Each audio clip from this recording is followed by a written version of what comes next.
샬롬 우리 친구들 한 주간도 잘 보내고 있죠. 지금 지난주에여서 오늘도 우리가 비대면으로 이렇게 온라인으로 함께 만나게 됐지만 그럼에도 불구하고 또 우리 친구들 건강하고 씩씩한 모습으로 한 주간 또 잘 지내기를 바랍니다. 특별히 이제 12월달 성탄절을 앞두고 우리가 예수님을 기다리는 마음으로 이렇게 지내는 대림절이 시작이 되었어요. 그래서 우리 친구들 성탄절만 예수님을 만난다 생각하지 말고 예수님 만나는 거 항상 있지만 또 대림절을 잘 준비하면서 예수님을 만날 수 있는 그런 마음가짐으로 한 주간을 잘 보낼 수 있었으면 좋겠습니다. 그래서 오늘 우리에게 주시는 말씀을 또 한번 우리가 통해서 한 주간 잘 건강하게 지내도록 하겠습니다. 사도행전 2장 1절에서 6절 말씀, 신약 188쪽 있는 말씀 오늘 함께 나누려고 합니다. 말씀 함께 천천히 같이 읽어보도록 할게요.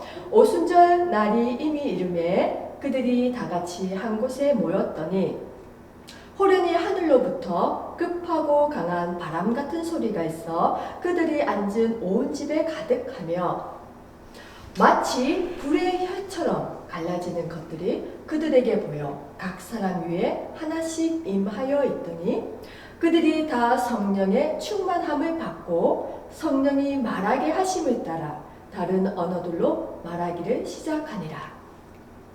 그때에 경건한 유대인들이 천하 각국으로부터 와서 예루살렘에 머물러 있더니 이 소리가 나매 큰 무리가 모여 각각 자기의 방언으로 제자들이 말하는 것을 듣고 소동하여 아멘.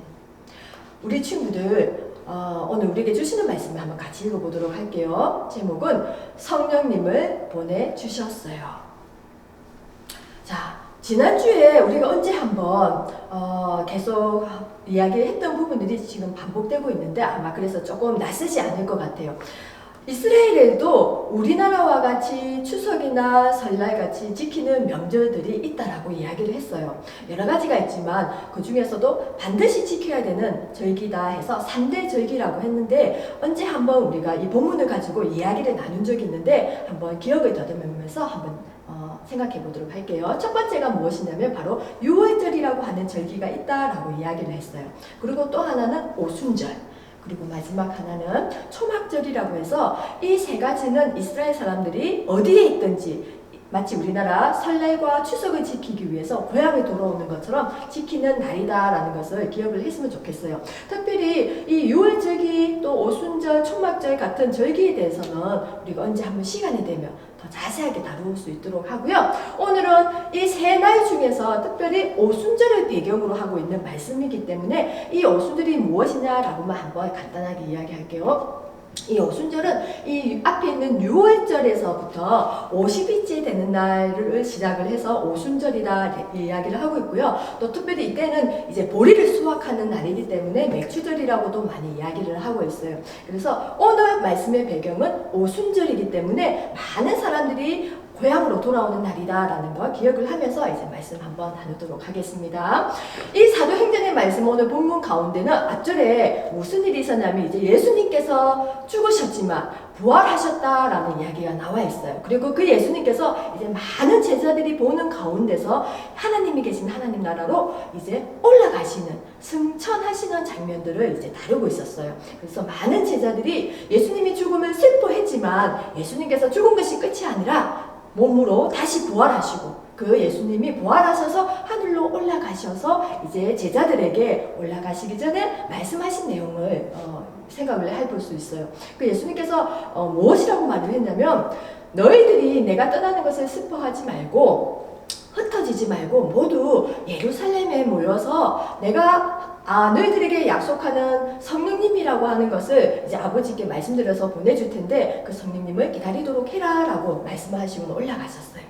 이 예수님의 말씀을 이제 듣고 많은 제자들, 특별히 120명이라고 하는 많은 숫자의 사람들이 흩어지지 않고 예수님의 말씀을 따라서 예루살렘에 모여서 마가라고 하는 사람의 다락방을 빌려서 이제 그곳에서 모여서 예수님께서 말씀하신 그 성령님을 보내달라고 그리고 함께 모여서 마음을 담대하게 해달라고 어떻게 함께 모여서 기도하는 그 때가 있었어요. 그날이 바로 오순절이었어요.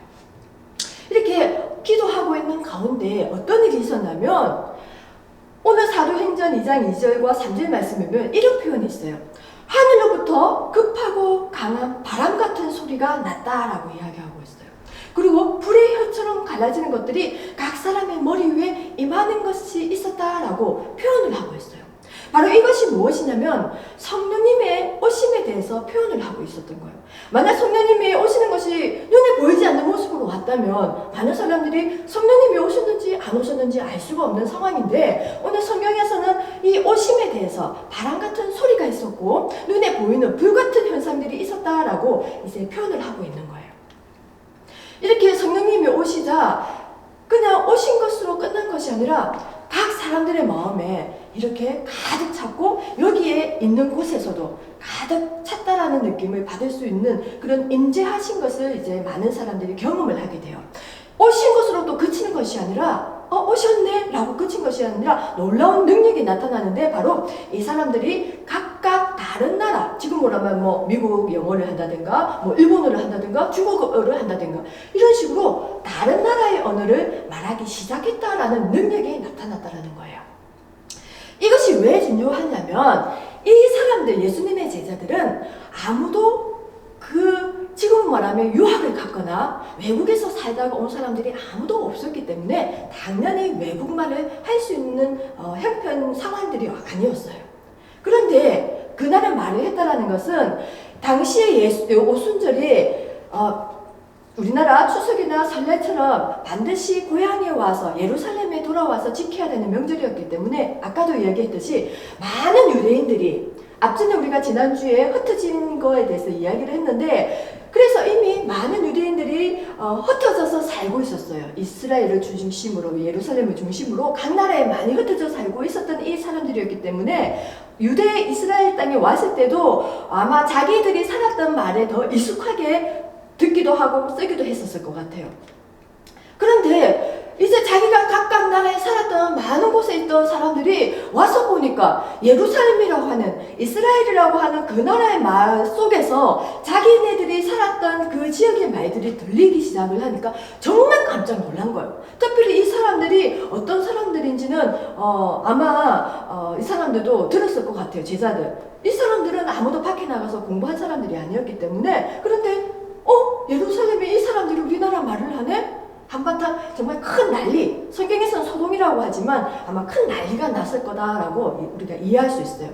이처럼 이 놀라운 일들이 일어난 것은 이 사람들이 정말 학식이 있었거나 배움이 있었거나 어떤 경험이 있어서가 아니라, 아까도 얘기했지만 성령이 임하는 순간에 이런 놀라운 능력이 나타나기 시작했다라고 말씀을 하고 있고, 그럼 이 성령님은 어떻게 해서 이 사람들이 받게 되었느냐? 잘해서가 아니라 선물이라는 거예요. 예수님을 하나님께서 우리에게 값없이, 우리가 아무 대가 없이 예수님을 만날 수 있었고 믿을 수 있었던 것처럼, 보내주셨던 것처럼 하나님께서도 성령님이라고 하는 것을 우리에게 아무 대가나 조건 없이 보내주셨고, 이 성령님을 통해서 우리에게 이제 많은 능력을 행할 수 있는 그런 일들을 일어날 수 있게 해주셨다라는 거예요. 성령님은, 우리 친구들 잠깐 이야기하면 누굴까요? 성령님은 누굴까요? 성령님은 눈에 보이지 않아요.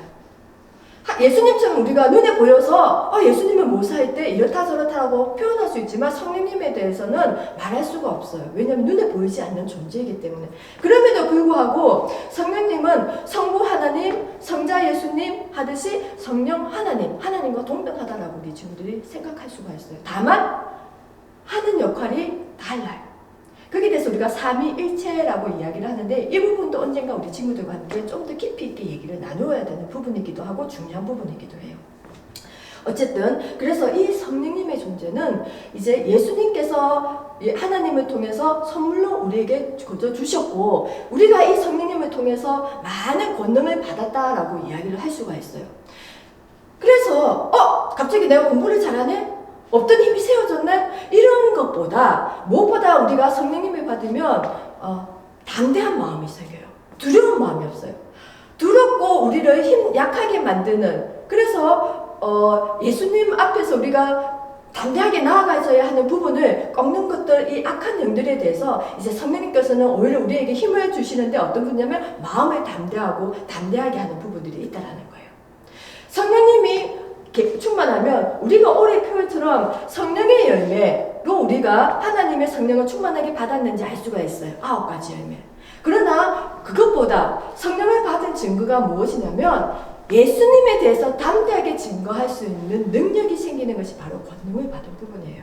그래서 성령을 받은 사람은 어디에든지 예수님을 증거하는 전도자가 될 수 있다는 거예요.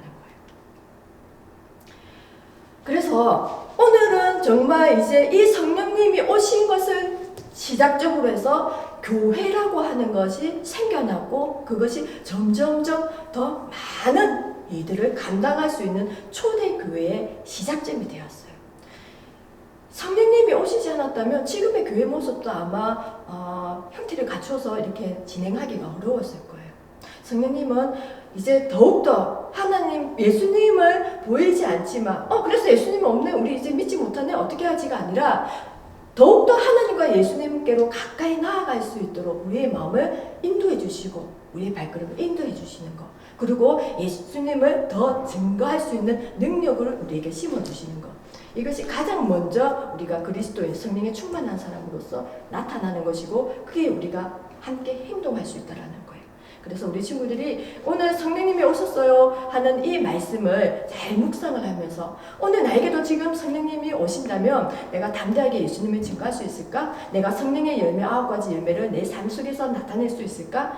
한 주간도 한번 돌아보면서 또 생각해보면서 이 한 주간을 잘 보내고 대림절을 맞이할 수 있는 우리 모든 동감의 친구들이 되기를 소망합니다. 기도드리겠습니다. 사랑과 은혜가 충만하신 하나님 아버지, 성령님이 우리 가운데 오셨어요. 하나님께서 예수님을 통해 약속하신 성령님을 우리가 받았어요.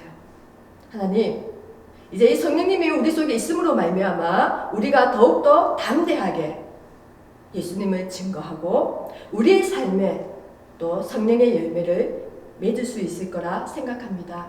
하나님, 우리가 더욱더 하나님께로 가까이 나아갈 수 있도록 성령님을 의지하고 성령님께서 우리를 인도할 수 있도록 도와주세요.